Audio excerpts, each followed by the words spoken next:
छठ का महापर्व हर साल कार्तिक मास के शुक्ल पक्ष की चतुर्थी तिथि से शुरू होता है और ये त्योहार पूरे 4 दिनों का होता है, जो कि नहाए खाए से शुरू होता है और उगते हुए सूर्यदेव को जल का अर्घ देने के साथ ही इसका समापन होता है। ऐसी मान्यता है कि छठी मैया को कुछ चीज़ें चढ़ाने से महिलाओं को अखंड सौभाग्य की प्राप्ति हो सकती है। पौराणिक मान्यताओं के अनुसार छठी मैया को चावल, चने, सिंदूर, मिठाई, 7 प्रकार के फल, गुड़ घी का ठेकुआ और श्रृंगार की सामग्री जरूर चढ़ानी चाहिए। ऐसा करने से छठी मैया प्रसन्न होती हैं और उनका आशीर्वाद भी मिलता है।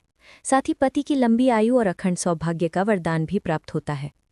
छठ पर्व के पहले दिन महिलाएं नदी में स्नान करती हैं और सात्विक भोजन करती हैं। मान्यता है कि ऐसा करने से व्रत की शक्ति प्राप्त होती है। नहाए खाए के अगले दिन खरना होता है। खरना के दिन शाम के समय महिलाएं रोटी और गुड़ की खीर बनाती हैं। प्रसाद का भोग लगाने के बाद उसे स्वयं ग्रहण करती हैं और पूरे परिवारजनों को भी बांटती हैं। और खरना के दिन से ही 36 घंटे का निर्जला कठिन व्रत शुरू हो जाता है। खरना के अगले दिन डूबते हुए सूर्यदेव को अर्घ्य दिया जाता है और सधवा महिलाएं अपने पूरे परिवार के साथ घाट पर जाती हैं और नदी जल में खड़े होकर सूर्यदेव को जल अर्पित करती हैं। साथ ही घाट पर बैठकर महिलाएं छठी मैया की गीत गाती हैं और विधि विधान से छठी मैया की पूजा करती हैं।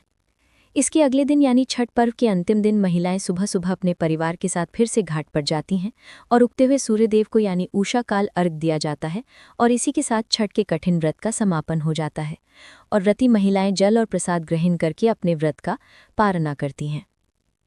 हिंदू पंचांग के अनुसार इस बार छठ का पर्व 27 अक्टूबर सोमवार को मनाया जाएगा और षष्ठी तिथि प्रारंभ होगी 27 अक्टूबर को सुबह 6:28 पर और षष्ठी तिथि का समापन होगा 28 अक्टूबर को सुबह 7:59 पर। छठ के व्रत में महिलाएं और पुरुष निर्जला व्रत रखते हैं और इस व्रत में नहाए खाए वाले दिन पहले सूर्योदय से पहले उठकर स्नान किया जाता है। घर की साफ सफाई करने के बाद चने की दाल, कद्दू की सब्जी और चावल का प्रसाद बनाया जाता है और ये शुद्ध शाकाहारी भोजन व्रत और परिवार के अन्य सदस्य ग्रहण करते हैं। स्कंद पुराण के अनुसार इस दिन से छठी मैया की कृपा शुरू होती है।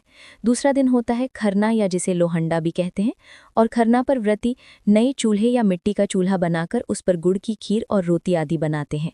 इस प्रसाद को ग्रहण करने के बाद अगले 36 घंटे का निर्जला व्रत शुरू हो जाता है। मान्यता है कि खरना के बाद छठी मैया घर में विराजमान होती हैं।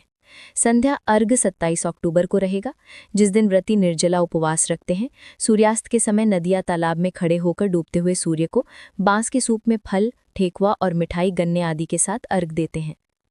छठ पर्व के अंतिम दिन यानी उषा अर्घ वाले दिन सूर्योदय से पहले ही नदी किनारे उदयागामी सूर्य को अर्घ दिया जाता है, जिसमें किसी पवित्र नदी या तालाब में कमर तक पानी में खड़े होकर सूर्यदेव को अर्घ देने के बाद 7 या 11 परिक्रमा करने के बाद व्रती प्रसाद ग्रहण करके अपने व्रत का पारणा करते हैं और यह दिन संतान और समृद्धि की कामना को पूर्ण करता है।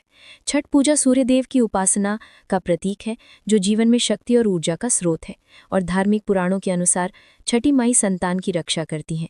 इसलिए इस दिन भक्तों को श्रद्धापूर्वक छठी मैया का ये व्रत करना चाहिए। एक बार फिर से ध्यान रखिएगा, 25 अक्टूबर शनिवार को नहाए खाए किया जाएगा, जिस दिन सूर्योदय होगा सुबह 6:28 पर और सूर्यास्त का समय शाम 5:42 रहेगा। छठ पर्व का दूसरा दिन रहेगा खरना, जिसे लोहंडा भी कहते हैं, 26 अक्टूबर रविवार को और इस दिन सूर्योदय होगा सुबह 6:29 पर, सूर्यास्त होगा शाम 5:41 पर।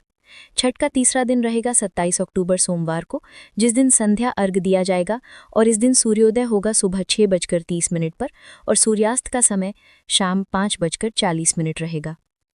छठ पूजा का चौथा और अंतिम दिन रहेगा 28 अक्टूबर मंगलवार को, जिस दिन उषा काल अर्घ दिया जाएगा और व्रत का पारण किया जाएगा। इस दिन सूर्योदय होगा सुबह 6:30 पर और सूर्यास्त का समय रहेगा शाम 5:39। धन्यवाद। जय श्री कृष्ण।